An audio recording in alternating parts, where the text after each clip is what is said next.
اس کی مثال بالکل ایسی ہے کہ یہاں آپ تشریف رکھے ہوئے ہیں، تو ایک آدمی آئے اور دروازہ کھولے، آپ سے کہے شوکت صاحب السلام علیکم، آپ ٹھیک ہیں؟ کہ اب میرے لائق کو خدمت اور چلا جائے. تو یہ روز آپ کے ساتھ ہونے لگے کہ بندہ آئے، دروازہ کھولے، بڑے ادب سے سلام آپ کو کرے اور چلا جائے.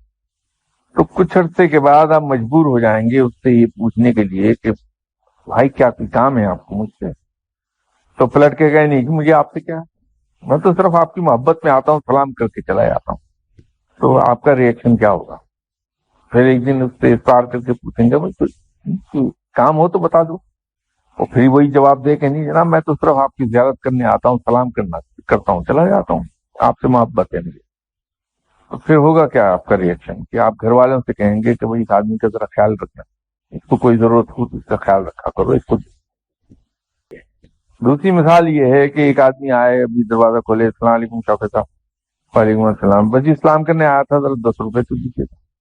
پھر آ جائے آپ کے پاس اگلے دن، سلام کرے، جی سلام کرنے آیا تھا، ذرا 20 روپے تو دیجیے. آپ اس سے چوتھی پانچویں مرتبہ چڑھ جائیں گے کہ یار اس نے کیا مذاق بنایا ہوا، وہ اٹھائے چلا. تو رب تعالیٰ کے ساتھ اگر آپ اس کو اس لیے یاد کریں کہ آپ اس سے پیار کرتے ہیں، محبت کرتے ہیں، اور اس لیے اس کی عبادت کریں کہ وہ آپ کا رب ہے اور لائق عبادت ہے، تو وہ آپ کی ضروریات کا از خود خیال کرے گا.